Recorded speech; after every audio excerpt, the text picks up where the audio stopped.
Okay, I am coming to you a little bit late. I'm just having to record this twice in a couple places. I'm having technical issues today, so moving forward, sorry to be a little bit late, but I figure rewatching, it's not a big deal. So how in the world are we already to principle 10? I can't, I'm not sure where the last 10 weeks have gone, but here we are in the middle of November, so I guess I shouldn't be too surprised. I know what day it is, but just it feels like it's gone by really fast. When I first decided to do these videos each week, I thought, oh, it's going to take forever, but here we are. So this last principle is usually the last one addressed. It's, some people talk about it being buried in the intuitive eating book, and it is with good reason. It's usually the first one that clients want to address. They say, I want to be done. I want to eat intuitively. Tell me how to eat, what to eat. But the thing is, that's not how it works. If you look at the external diet cultural world, nutrition messages that we are used to seeing, they're inherently external. They're inherently going to tell you, okay, here are the government regulations and guidelines about eating the maximum number of fat or sugar grams of sugar that you should consume in a day. And while some of these messages are, they can be helpful, some information, but most women and clients that I work with, they know lots and lots of nutrition facts. And knowing and acting on all of those facts for years really has created in them a focus and a preoccupation that is really based on fear.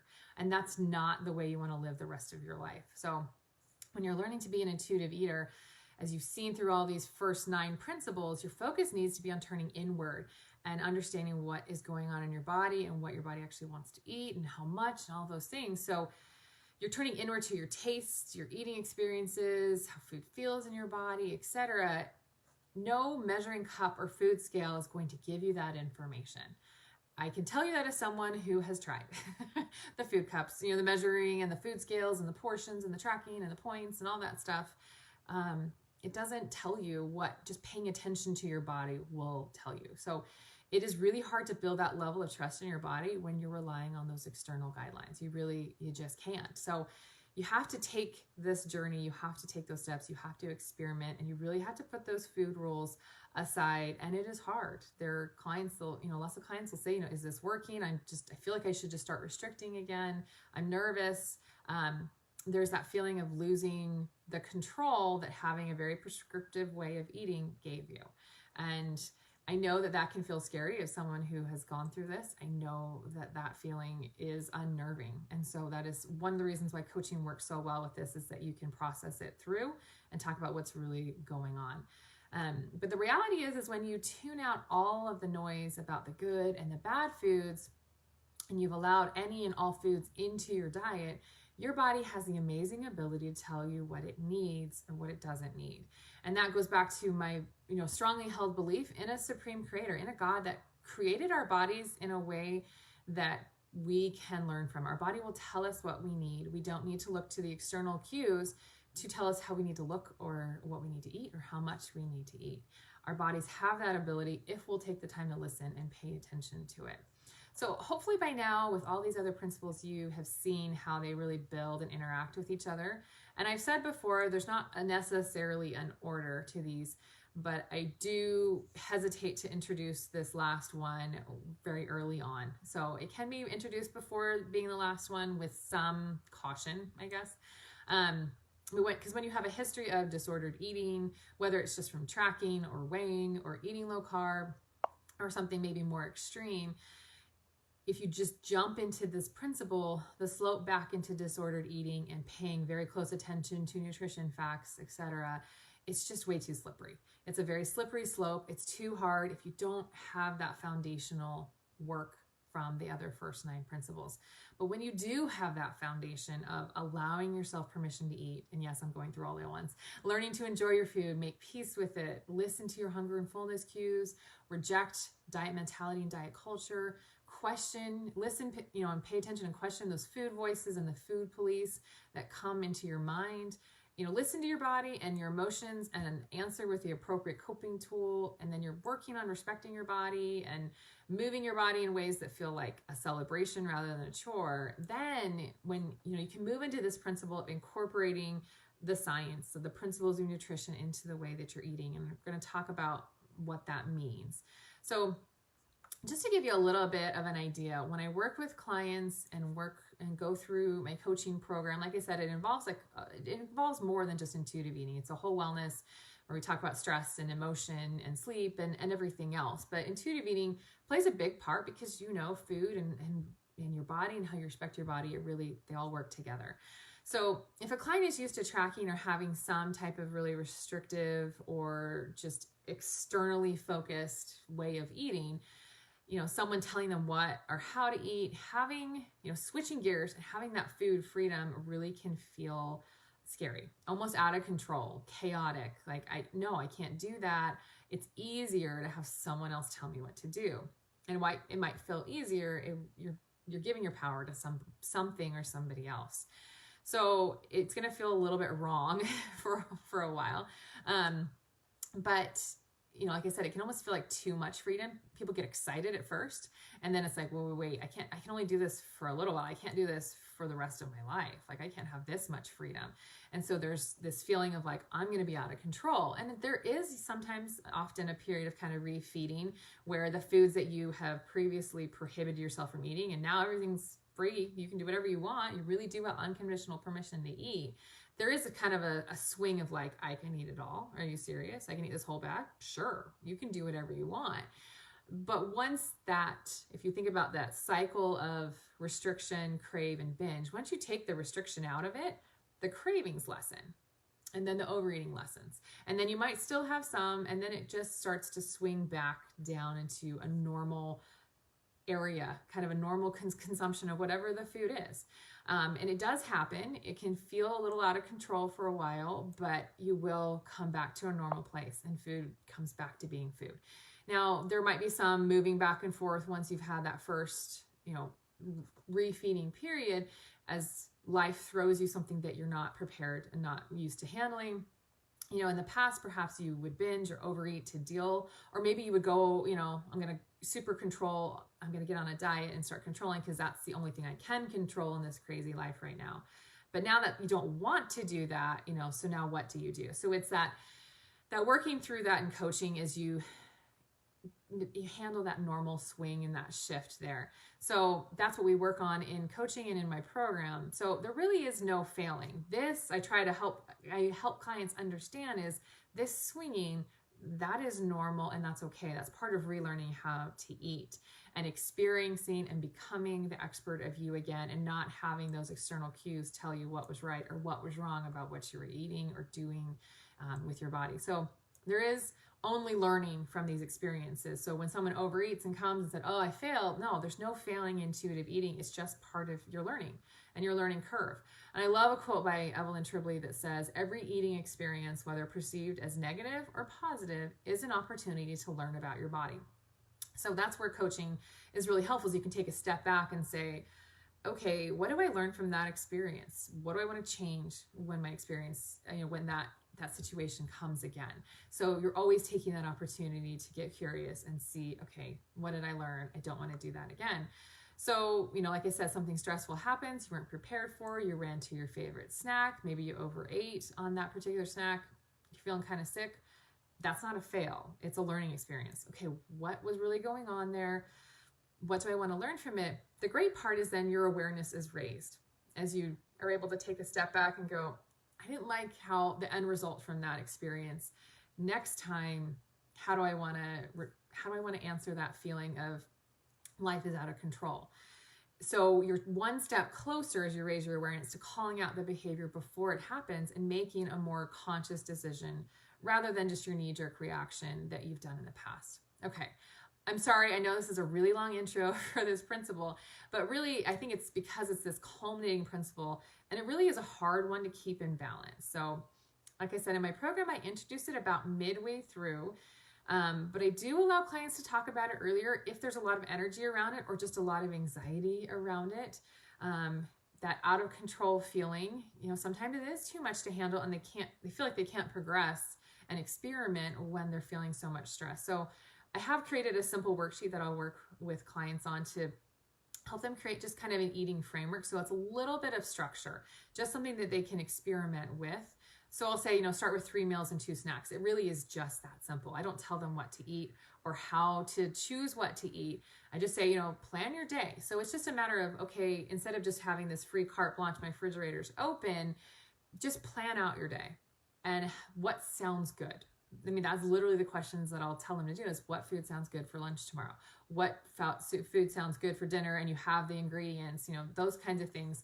I am a planner by nature when it comes to food. When you have a family, you can't just be like, I'm going to eat whatever. There has to be some planning, but I do it from the perspective of, well, what actually is going to taste good and I'm actually going to want to eat.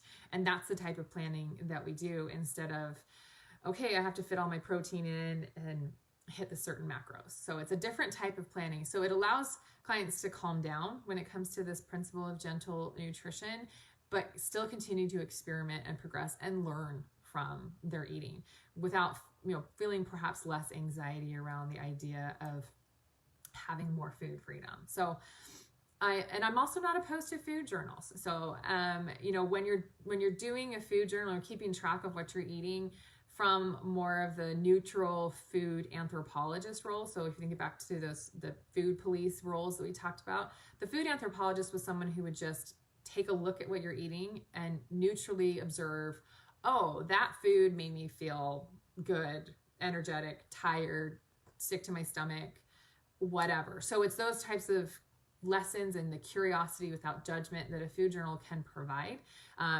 So especially if you're dealing with whether it's digestive issues or something, you're trying to figure it out, but you don't want to bring restriction back in, you need to learn and kind of keep track of like, how are these foods making me feel? Is this something that I can keep up? So I don't say that you can't have some kind of structure as you do this. And that usually helps more anxious clients or people who have been restricting a lot kind of tiptoe into gentle nutrition. So really long intro to talk about the meat of this last principle, but the title is Honor Your Health with Gentle Nutrition.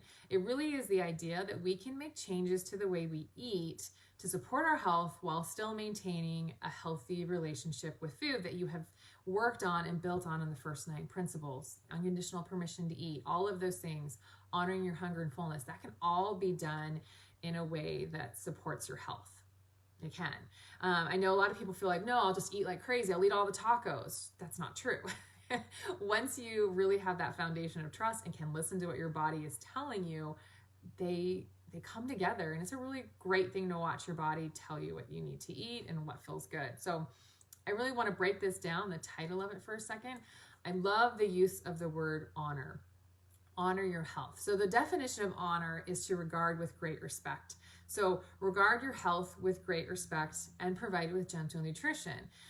So that's the way you honor your health is with the gentle nutrition. So why the use of the word gentle instead of just with good nutrition? Gentle, if you work at like gentle, the definition of gentle is moderate in action, effect, or degree, not harsh or severe. So not crazy restrictions, not eliminating half of the food out there. So putting all of this together, the longer title of this principle could be regard your health with great respect and provide it with moderate nutrition, avoiding anything harsh or severe. So I love to remind myself as I still, swing back and forth a little bit on the pendulum and my clients that when you have put in the work with the first 9 principles, you're really more ready to take a look at food and experiment with what foods respect your body and to do it and approach it in a really moderate, curious way rather than this type of food is all bad.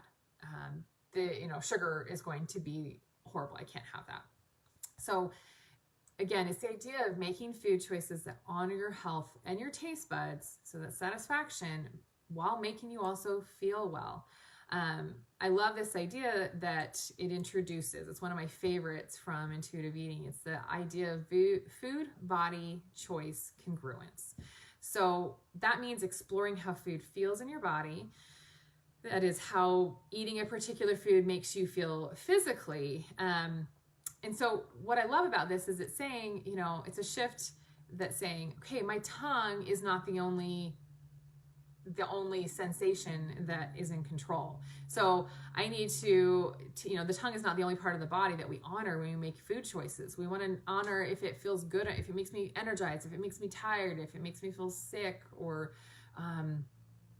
bloated, whatever. You have to honor all the different parts of your body with your health choices. So the congruent part is, okay, my food, my body, are those choices that I'm making, do they have the same purpose? Are they aligned in their choices? And it's a great idea that helps keep you in balance. So, it's the idea of looking at, what foods make you feel nourished, sustained, comfort you. I mean, all of those different emotions, not just does it hit all of my major nutrients that I need to have? Do I hit all the boxes? So it really is an ongoing process of learning and discovery, and every person is going to be different and have different foods react differently. So that's why you can't just look at one plan and say, okay, this is how I'm supposed to eat. You have to do the work and the experimentation to really become your own expert of yourself. So let me repeat again.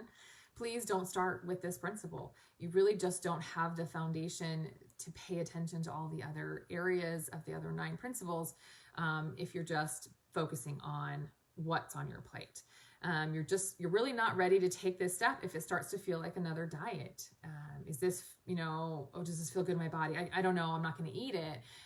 You want to feel excited about this because you finally feel like I trust my body to tell me what it wants to eat or when it doesn't want to eat it. And I can stop when I feel like I'm full and all of those things that you've learned in the first 9 principles.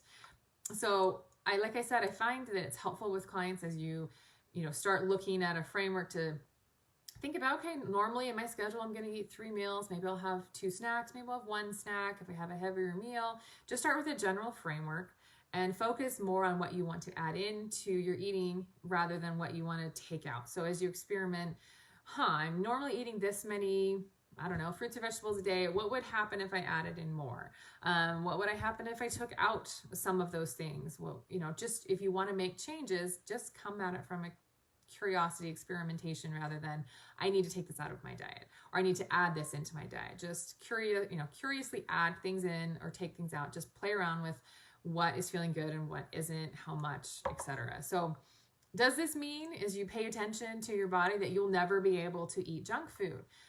There's probably the belief that you'll always feel bad when you eat junk food. And that sometimes is what makes people think, no, I have to listen to a plan because junk food will never feel good. And so, I'll never want to stop eating those foods. My body's always going to want to love those foods and I can't do it. And as I've mentioned before and earlier, even in this video, absolutely not. When you fill your body with food that makes it feel good, the desire to eat foods that you might consider junk food or bad foods, via diet culture, it's going to be more normalized. For me, having a food that I crave in my house at first, I felt crazy to allow myself to have it there. A lot of people say, just don't put it in your pantry. Don't have any of those foods, so you're just not even tempted. That's still restriction, and that's not going to allow yourself to have a normal relationship with any of those foods. Have them in your house. Have a lot of them. So your body knows they're there whenever I want it. I can have it. And then you have it. Your body goes, well, I still want it. Okay, I'm having it. And then your body's going to say, well, maybe I don't want it all the time. So I've done that myself with many different things. And there's a lot of like half empty things in my pantry that I've experimented with because then it goes, it's not that exciting anymore. Sometimes I want it. Most of the time I don't. And just, again, that pendulum we talked about at the beginning, it just comes back down to a normal desire for that particular food in your day.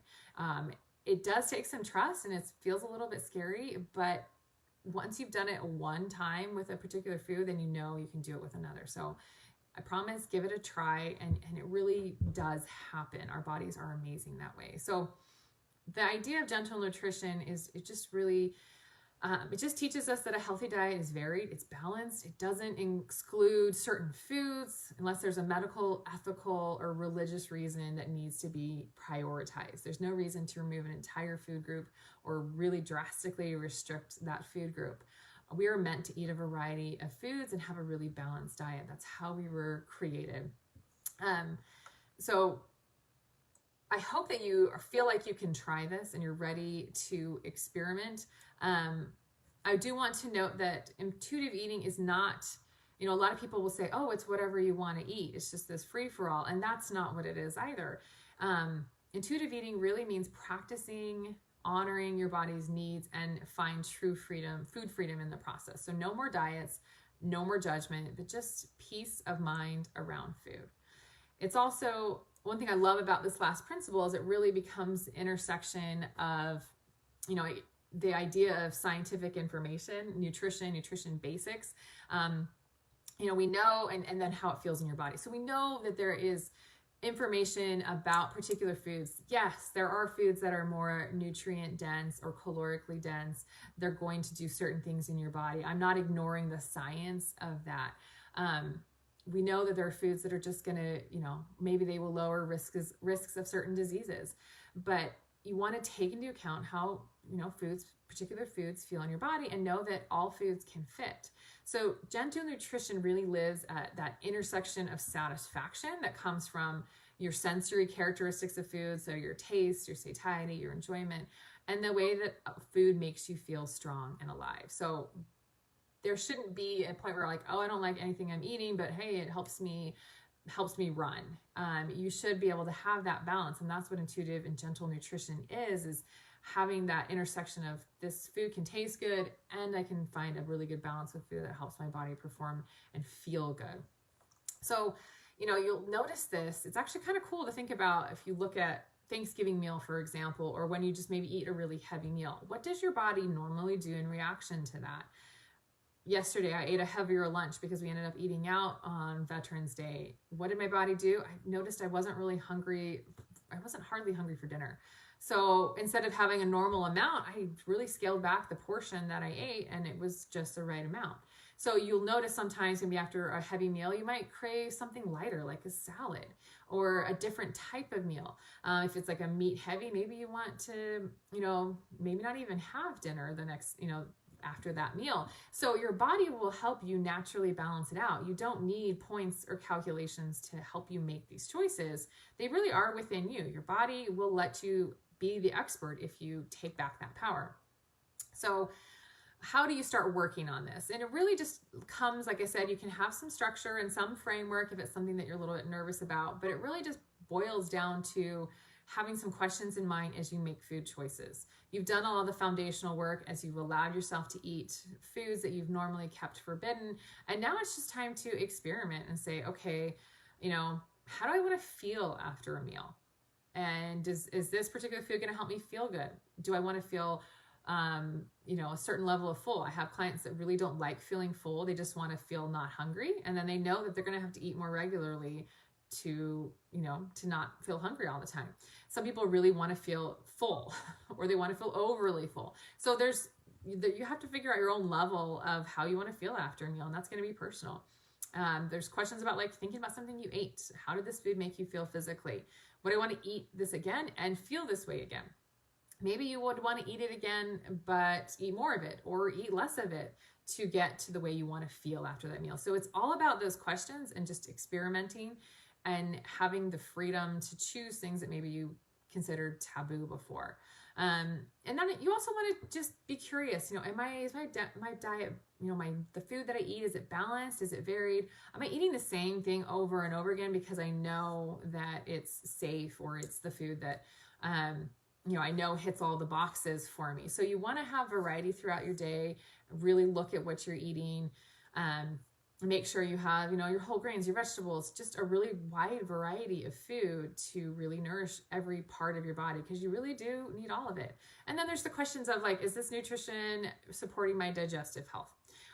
You want to make sure that, you know, you're not messing those things up too. So these are all questions that you want to ask. And then you have to ask yourself the really tricky question of, what are my reasons for choosing this particular food or this way of eating? Is it based on fat, grams, calories? Is it taste or something else? And those are some of the harder questions to really look at. Look yourself in the eye and say, okay, is this because diet culture ideas are creeping back in, or do I actually genuinely enjoy this food? You know, for example, if you're still really heavily into diet culture and haven't made peace with food, you might legitimately think that a protein bar tastes just like a candy bar. And that means there's a lot more work to do for you. And perhaps you need to take slower steps into gentle nutrition and really evaluate and try the real version of these different things. I can think of, when I used to add protein powder to pancakes with egg whites and different things and make my little set of pancakes because it had higher protein versus my kids that still had protein but were, heavier calories or something. And I remember just saying, oh, this one tastes fine. It's fine. But then you taste the difference. I'm like, no, it really does. There is a much better taste when it comes to the real stuff. I'll have 2 of those versus not feeling satisfied with the pancakes with the protein powder and the weird things mixed in. So you really do have to allow yourself the freedom to experiment with these things and question, what's my reason for choosing this food?